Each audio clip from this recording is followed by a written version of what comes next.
Hi, welcome to or back to my channel. My name's Annie, and today we're finally doing my best books of 2024.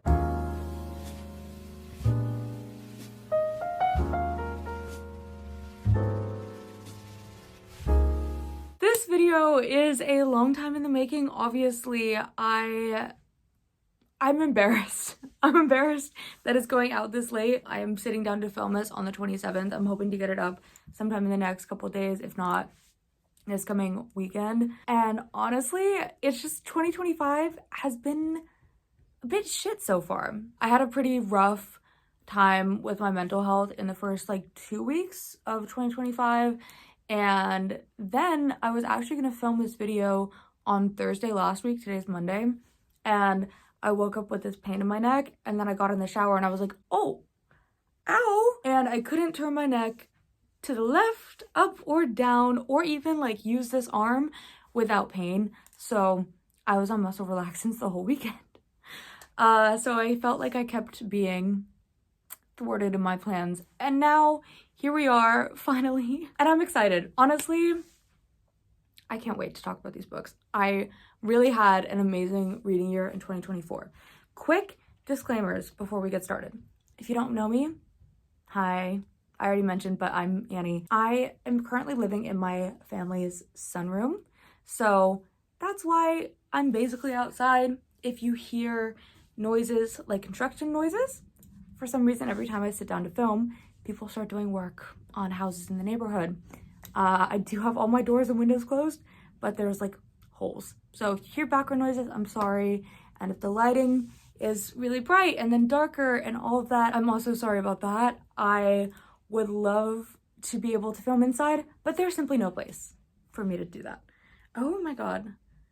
Okay, I was really loving my rings today, but they are cutting off my circulation because my hands are swollen. So bye-bye rings. So without further ado, I'm gonna get into the books. I do have 10, a top 10. I think this goes without saying, but they're gonna be from least favorite to most favorite, but they're all so good. Oh, also, if you look at my Goodreads, some of these are probably not rated 5 stars by me on Goodreads. There might be books I've rated higher that are not in this ranking. This was purely vibes based and also what stuck with me the most. I often will give something 5 stars and then later I'm like, well, was it though? Was it? And other things become a 5 after a while. So these might not have been all 5 stars when I read them, but as time passed, they were. Coming in at number 10, I have the only nonfiction book on this list, and it's kind of number 10 because I don't know how to rate nonfiction against fiction. It doesn't really feel fair to me. It's like comparing apples and oranges. They're completely different. So that's why this is here, but I really love this book, What My Bones Know by Stephanie Sue. This is a memoir about Stephanie Sue's experience dealing with her diagnosis of complex PTSD or CPTSD. She was abused as a child and was struggling with all these different aspects of her life and as an adult, and just could not figure out how to kind of function like a normal human in the world. And then she finally got her diagnosis, I think in her 20s. And the book kind of chronicles her journey from getting her diagnosis to when she's writing the book. And then we do touch on her past as well. I found this just brilliant. As someone that has mental health issues and PTSD specifically, although I don't have complex PTSD, I did find the book kind of healing, especially because it deals so much with the process of healthcare in America and how you might try all these different things and all these people have all sorts of different opinions on what you should be doing about your mental health. And you're seeing all these different healthcare professionals and psychiatrists and therapists, and they're all kind of telling you different things, but it's a years-long process usually of trying different things that all don't work, and then something eventually will kind of work enough that you can cope with things. I don't know, was that too vague? I really felt everything she was going through, all the conversations she had with like first getting a referral from her GP, then talking to a psychiatrist and talking to a therapist and then trying a different therapist and then all this stuff. And it was just so good. This book is also very much in conversation with The Body Keeps the Score by, I forget his name. But I also read that book, and it's about how, you know, trauma impacts your physical body. And I found it a really interesting read when I read it a couple years ago. Stephanie Sue read the book and kind of acknowledges the problematic nature of the author, which I can't remember the specifics on, but he is problematic. And tries to like parse through the suggestions for care that he makes in the book. So I found that really interesting as kind of a side thing. Like, I didn't know that she would really be talking about The Body Keeps the Score, but it was a massively popular book, and her book deals with it kind of almost step by step. If you're going to read this book, you should definitely read the audio. She narrates it. She gets a new therapist at one point, and he agrees to meet with her and she can record their sessions. So you get actual audio recordings of her sessions with her therapist in the audiobook. It's crazy. It's crazy, and it's so good. I wish I had a therapist like him. Like, he is fantastic. Overall, just amazing book. If you're going through something related to mental health, doesn't have to be PTSD, and you feel so stuck and frustrated, this book will make you feel really seen, I think. Also, she doesn't have it all figured out by the end, because that's not really what it's like to deal with a mental health issue. A lot of dealing with mental health, or at least my mental health, is a daily thing. Like, it's just every day. I'm gonna have to think about it, and some days I'll be fine, and other days I will be just like, you know, can't do anything, like the first 2 weeks of this year. So I really loved it. At number 9, we have Funny Story by Emily Henry. This is my sister's copy that I convinced her to buy after I read the audiobook. Sorry, Henley, if you're watching this, but I will put it right back. This book was so good. If you've been watching my channel, you know I love Emily Henry. I don't think it's like a hot take or anything like that. Like, obviously she is one of the most popular authors today, and it's for good reason. I'm not really a romance reader. God, it's so sunny. But I love how her romance books are, 1, actually funny, 2, they make me giggle and like give me butterflies and all that. It's so nice. And 3, deal with really complex issues, and the characters feel like real people, and they're really like fleshed out. I feel like the thing that most people say about Emily Henry is that her books are like romance and contemporary, or like lit fic kind of mixed together, and I would say that that's definitely true. But this one, for some reason, in like the first bit, I thought I wasn't gonna like it, and I ended up loving it.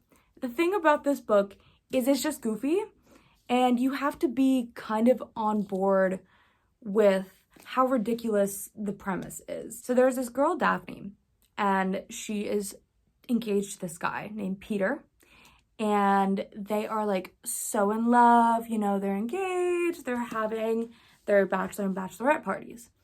And Peter has a best friend named Petra, which, like, Peter. She's his girl best friend, but like they're only friends. Don't be weird about it. Like, they're just friends. And at his bachelor party, he and Petra get together. And then he leaves Daphne for Petra and decides to get married to her instead.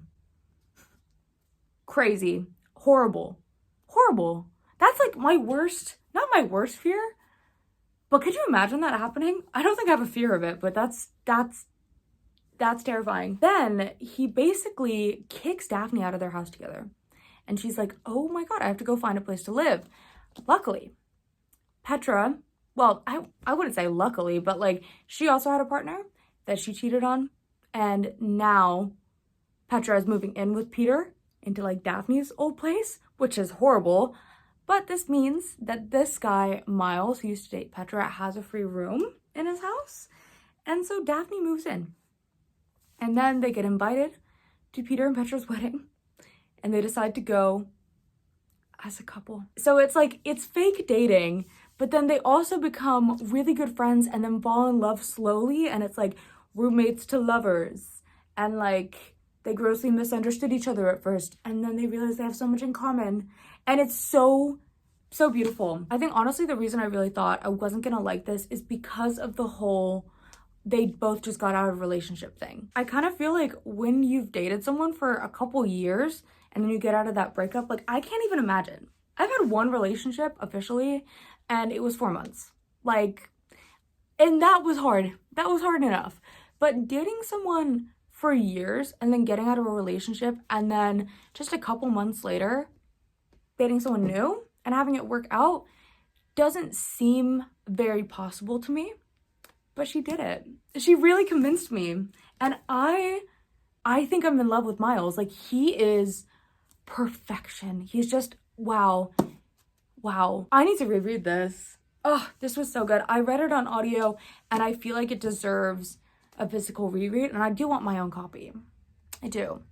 But I think also when I listened to this, I was kind of going through it and it made me laugh and it made me like fall in love with Miles, and it was just the best experience. And the audiobooks are really good. You know what I would do actually? Maybe I should tandem read this. Audio and physical. That could be fun. Anyway, number 9, loved it. At number 8, we have The Man Who Died Twice by Richard Osman. This is book 2 in the Thursday Murder Club series, which I am now caught up on. I read all 4 of those books within like 2 months. I was obsessed. Also, if you're gonna read these, read the audiobooks. Sorry, I haven't even given a synopsis. Basically, you might have heard of the Thursday Murder Club books. They're very popular.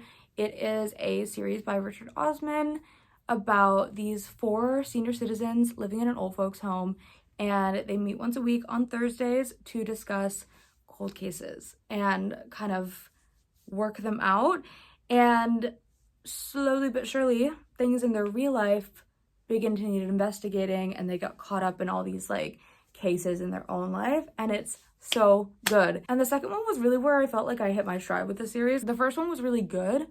I think I gave it like a 4 or a 4.5, but in the second book there was just something special. Like, I knew all the characters, they all started feeling like friends to me, and the mystery was really interesting. That's another thing I would say, is that Richard Osman's plots for his mysteries are pretty complex. Like, sometimes I can't really follow them on the audiobook. So he has both things, right? Like, he has endearing characters that feel real and really complex mysteries and like a plot that keeps moving forward. This one follows the gang when a man from Elizabeth's past, she's one of the 4 in the group, he reaches out and there is something to do with a stolen diamond. And you know, it's high stakes, but the characters feel cozy. Like, I aspire to live in an old folks home when I'm older. I always have, actually, at least since I was like 10 or something. I just think it's so fun to, like, you know, you're older and then you're in this place surrounded with like all your peers. That seems nice. And these books just make me kind of like idealize it in my head. They don't shy away from the hard parts of getting older, and they really feel very complete. Like, the whole world in these books feels so real. And I think part of what helps me is that I did live in England for 3 years, and sometimes the references and things in these books are very specifically British. So I do feel like I can really picture places. Each character is so fleshed out. Like, you know about their family life, you know what they like and what they don't like, you know what their whole like shtick is when it comes to like their part in the group, and they still somehow surprise you. It's just such a good series, and I can't wait for him to release the 5th book next year. I'm kind of sad we had to wait this year, but I did read We Solve Murders, his new series that he started, and I did like the first book. But the Thursday Murder Club just kind of holds a special place in my heart. Book number 7 is Anne of the Island by Lucy Maud Montgomery. Lucy Maud Montgomery. Say that 10 times fast. I can't. I love this book. This is, I think, the 3rd Anne of Green Gables book. Wait, let's see. Anne of Green Gables. Anne of the Island. Wait, why do I not know this? Anne of Green Gables books. This is the third one. So there's Anne of Green Gables, Anne of Avonlea, and then Anne of the Island, and then there's more after that. So I read this year 4 of them. So I read Anne of Green Gables, which is a reread, Anne of Avonlea, which was also a reread, Anne of the Island, which I do think actually I did read as a kid, so I'm gonna say reread. And then I read Anne of Windy Poplars, which is like the 4th one, which was a first time read for me. Anne of the Island just does it for me. Like, it's so good. As someone whose name is Anne, my middle name is Anne with an E. I just always loved these books. Not just because of that, but I read these so many times growing up. I had this weird thing though where I would read series growing up and I'd only read to like a certain point and I'd just never get past it.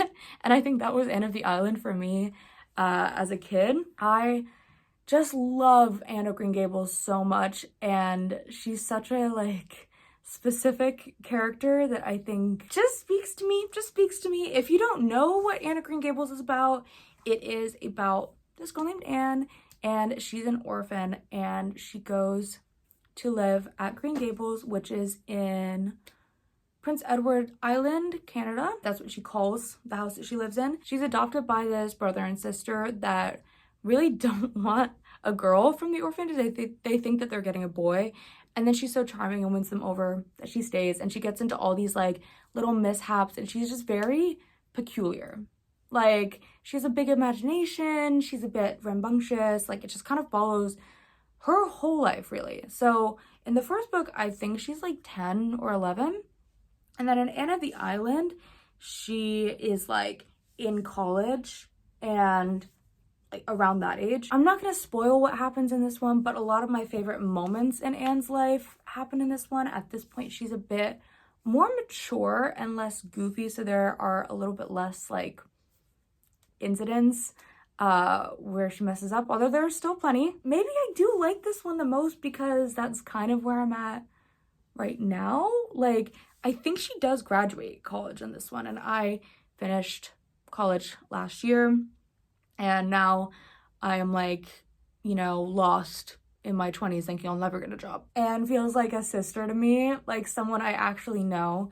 I think a lot of characters from my childhood feel that way, and I just had the absolute best time rereading this series, and I can't wait to, I think I'm gonna try to finish it in 2025. That's a goal. Book 5 is A Dangerous Collaboration by Deanna Raybourn. This is book 4 in the Veronica Speedwell series, and I could not believe it when I was making this list and I realized I only read one Veronica Speedwell book last year.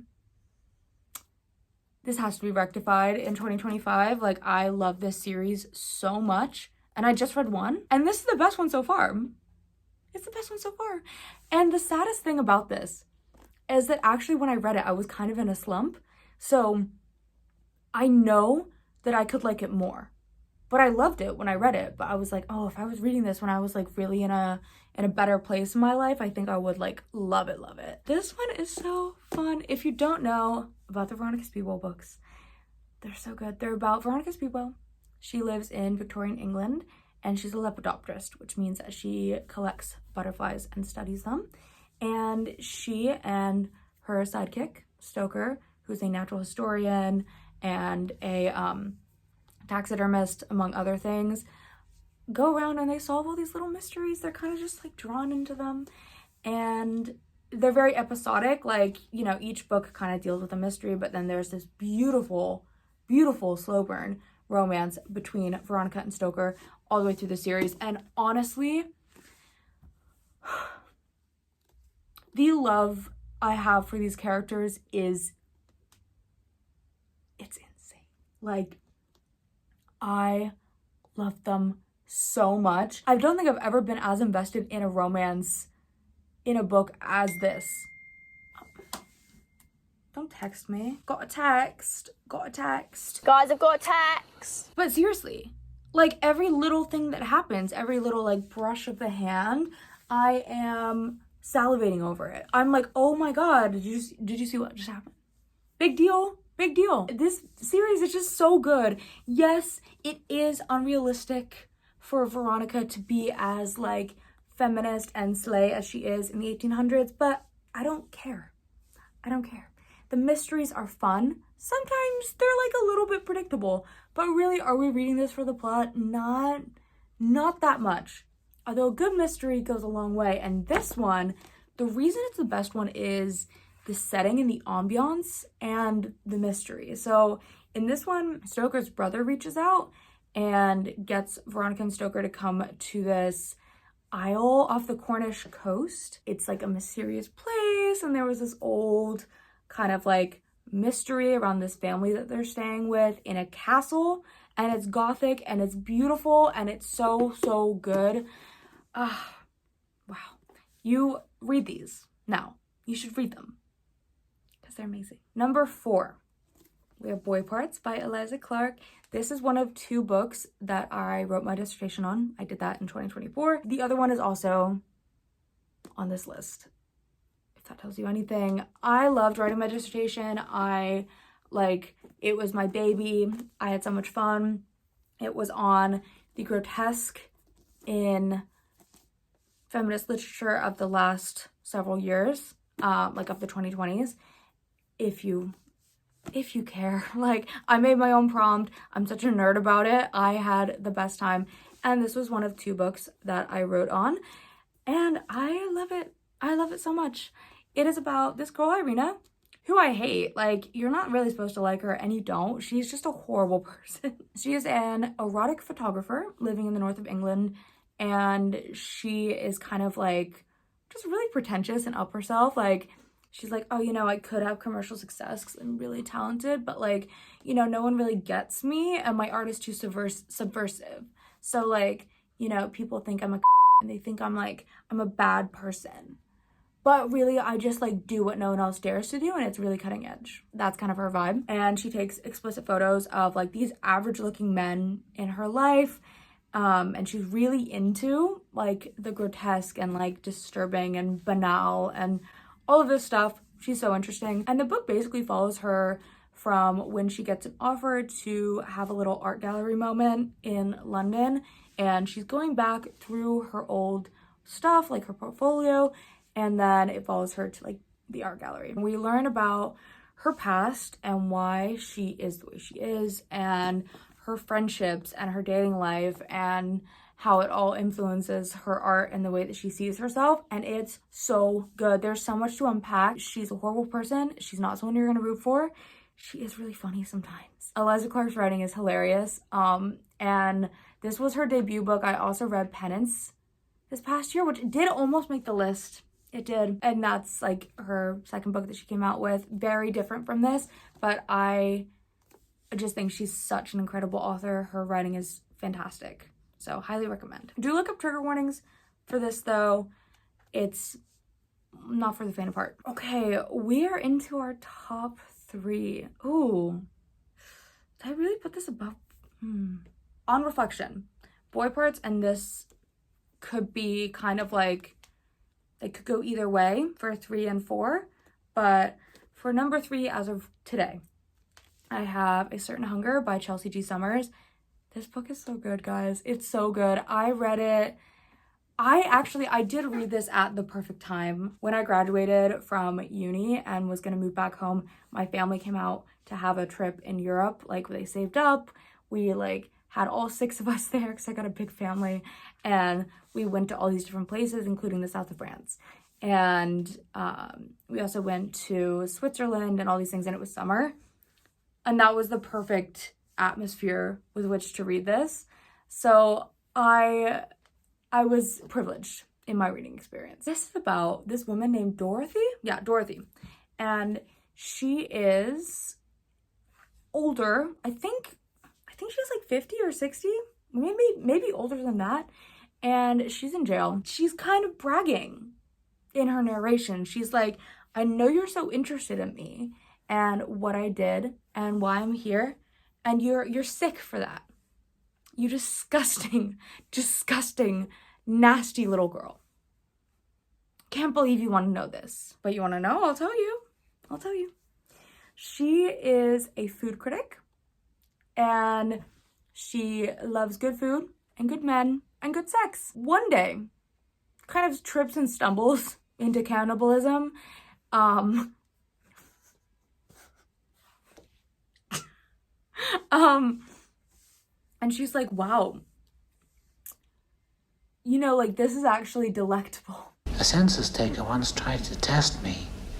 I ate his liver with some fava beans and a nice Chianti. And we go from there. And she kind of tells you, she's narrating on her past, obviously, when she's in jail. And she tells you kind of how she got there, but in a meandering way. Like, she kind of goes all around, and she's not a reliable narrator, but the vibes of this book are so good. Like, I know it's not really about vibes, but the vibes were really good. And they did kind of just match where I was on vacation. And the writing in this is so good, so funny. This is a debut novel as well, and I am really sad that she doesn't have another book out. Again, not for the faint of heart. Visceral descriptions in here. But I have to say, this book, Boy Parts, and the book that is my number one are exactly the type of woman main character lit fic that I want to be reading, that I'm interested in. Like, I would also have added this to my dissertation if I had the space and if I had read it while I was still writing my dissertation. I'm really interested in, fiction from the 2020s that is about women that are just kind of depraved and like disgusting and mean. And this is a good example. I loved it. At the number 2 spot, we have The Sword of Kaigen by Emma Wang. I am obsessed with this book. I want a physical copy so bad, but it's kind of hard to get one because I want one that's like, there's like some really good special editions to this, but you can't even get them because they were like Kickstarter books, and now they're hundreds of dollars if you try to buy them resale. So I might just have to get a paperback from Amazon or something, but I loved this book. This is a standalone fantasy. Oh, I just realized I said her name wrong. Sorry, it's M.L. Wong. So basically, this is a Japanese-inspired fantasy story that kind of reminded me of Avatar: The Last Airbender. Not really. It's a lot more like serious than that, but there's elemental magic in this, and we specifically follow a community of waterbenders, and they live in this area called the Sword of Kaigen, which is like this little peninsula that kind of, it's like the first line of defense if invaders were going to come in from outside and try to get at like the rest of the country. And the people that live on the Sword of Kaigen are really, really highly trained in using their waterbending because they have been told by the government. They're like, you guys are the first line of defense. We believe in you. You guys are like really great and amazing. You're basically gods. Like, look how much you can do. And there's a lot of pressure in the society. Bloodlines are kept pure because they think that the water bending was bestowed on them by gods, and there's only a couple different families that have it. So like, they don't want to dilute the lines and whatever. It's like a very structured society. People have their place. And we follow Mamoru, who is a boy growing up, and his mom, Misaki, is that her name? Yeah, Misaki. Misaki is married to this very high-ranking guy that is like from one of the big families. And as such, her role is kind of just wife and I give you children. And her husband doesn't really respect her. She has no autonomy. She did have a really interesting life before she met him, but we don't know much about it because all of the like fighting spirit. I just got cut off because I ran out of storage, so I'm gonna try to finish this quickly. All of the fight has been like kind of stamped out of her when we meet her, and I find her a really interesting character. I think that usually fantasy novels don't really focus on, honestly, people over the age of 30, and it's a shame because she's one of the best characters I've read all year. And then Mamoru is her son. He's facing this like intense pressure from his parents, and he also makes a friend that comes from off of the island and starts to discover that maybe the world isn't the way that the government has been telling the people on the island that it is. I'm not going to say anything more, but this book is just epic. Like, the scope is so big. The writing is brutal and beautiful, and I could see everything so vividly in my head. I just wanted to stay in that world. It's hard to describe. It's a very intense read. It definitely deals with some intense themes, and it can be really, really dark. But I found it to be so worthwhile. The characters were so vivid. I just loved Misaki so much. I did like Mamoru as well, but Misaki is like my girl. And I can't wait to read Blood Over Brighthaven. That's her kind of dark academia book that came out recently. I do own it, so I should get on that ASAP. But I'm obsessed. It is self-published. It's available on Kindle Unlimited, from what I understand. At least last I checked, that's how I read it. Although I would say that even though it's available on Kindle, it's actually not really ideal to read it on Kindle, because you do have to learn a lot of new words and look at maps and all of that stuff, and I found it really annoying to constantly have to like click back to look at stuff in the thing. So if you can, read it physically. Okay, it cut me off again, so I'm gonna try to be really fast. Oh, wait, did I skip one? I skipped one. Hi, I'm back. I took a quick break for lunch because I was running out of storage every 5 seconds and I needed to eat. So I'm back. I'm going to talk about my top 2. Sorry again, I was counting wrong the whole way through, but book number 2, or should I say series number 2, is Yona of the Dawn. I have here volume 33. It is cheating to put 44 volumes of manga as one of my favorite books of 2024. But this is my channel and I can do whatever I want. And I love this manga so much. I have a video that I've had filmed since August or like early September where I do read all 44 volumes of this. And it's great. It's a really fun time. I have the best time. I need to edit that video and put it out. I'm hoping to do that beginning of February. So stay tuned. Yona of the Dawn is a book about Yona. This is her. She's the princess of this kind of historical Japanese kingdom. She is, honestly, when we first meet her, super spoiled and kind of a brat, and she has a crush on her cousin. Her cousin Suwon. She's got a crush on him. She wants to marry him. And she's also got a bodyguard called Hawk.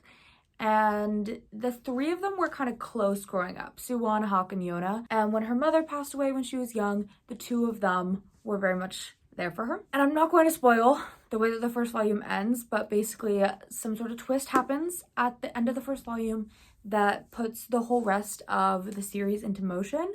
And Yona sets out on a quest and meets various characters along the way. And this series is so good. This is the first manga series that I have really stuck with. I am reading the chapters right now as they release. I just feel for the characters so much. I love the world that's been created. I love the found family aspect of this manga, and it's very cozy. If you're going to read these, my recommendation, something I do, is I turn on a Zelda, like Legend of Zelda ambient music video, because it's kind of the perfect soundtrack to these. Like, these do get dark and stuff, but they are also kind of cozy. And oh, they're just like, the art is so good. And I'm kind of at a loss of what to say because I don't really want to spoil anything, but it's so good. Oh, okay. One thing is that Yona is one of my favorite characters I've read this year. She grows a lot from the first volume without spoiling anything. She gets a lot stronger and becomes someone who, you know, is skilled in battles and things of that nature, but she never loses her femininity. She's very gentle and cutesy while also being a massive force to be reckoned with, and I like that. I like that it's not just like, oh, look, I have a feminist, like, girl boss slay main character. No, it's like, I have a main character that is a woman, and she's feminine, and she's cute, and she's also a badass, and she, like, all these things can exist as one. She's not a strong female character because she has, like, a bunch of male insert, like, stereotypically male insert traits. There are some characters, like, maybe, I don't know, female superheroes or something, where they're just very clearly intended to be these, like, oh, I'm, like, a boss bitch, like, girl boss type of character, and usually that involves making that character align more with traditionally masculine traits, and I like that Mizuho Kusanagi does not do that to Yona. She's really strong, and she remains kind of, like, traditionally feminine. I hope you get what I'm trying to say. We have my number one book. Any guesses? If you've been watching my channel, you probably know Maeve Fly by CJ Lead. I'm obsessed with this book. I'm still obsessed with it. I read it back in January. I've read it 3 times now. Yeah, 2 or 3 times. I think twice. I read it and then I reread it for my dis. And I might have read it another time for my dis, but I think I just reread it the once. It is filled with, like, I've underlined, I swear, like, half of this book, and I have notes all over. Like, I am keeping this copy forever. It's the same with my Boy Parts copy. This is about the eponymous Maeve Fly. She is a woman living in Los Angeles, and she works at Disneyland. She plays Elsa there. Her best friend plays Anna, and she lives with her grandmother, Tallulah, who's, like, an old Hollywood actress, but she's in a coma right now. Her best friend, Kate, is an aspiring actress, and Maeve worries about losing the people she loves. She's got these 2 people. She's got Kate and Tallulah, and in her head, she's like, okay, well, people with Tallulah's disease, like, when they get in comas, like, they usually live for about this long, and usually it takes about this long for, like, aspiring actresses to make it in Hollywood. So I have, like, this amount of time left with each of these 2 people in my life, and then they'll leave me and I'm alone forever. Unfortunately, I do relate to this. Part of why Maeve feels so lonely is that she's very different, and she's got this darkness in her. Also, side note, this is cover of the year for me. I think this came out 2023. But this is my favorite cover I might have ever seen on anything ever. Like, I'm obsessed with it. Maeve is a serial killer. So she definitely has unique hobbies. We follow her as she grapples with things in her life happening too quickly for her. Kate gets a big role, and her grandmother's health is not looking good. And at the same time, she meets Kate's brother, Gideon, who is a professional hockey player, and he makes her rethink her whole worldview.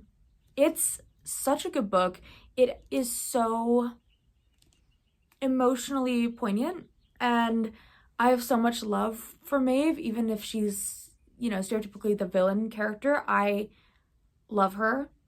Do be warned, this is an extreme horror, so there is some pretty crazy stuff in here. But this is by far my favorite book of the year, and just read it. If you think you can handle it, read it. So those are my top 10 books of 2024. I hope you enjoyed this video. I am very glad that I finally sat down to film it, and I had a really good time. If you've watched to this point, leave an eyeball for Miss Maeve, and if you liked the video, leave a like, consider subscribing. I can be infrequent with posting, but I am really honestly doing my best to try to post once a week. That is my goal, and I want to stick to it to the best of my abilities. Sometimes physical and mental health things come up, but I am really excited about my plans for the channel this year.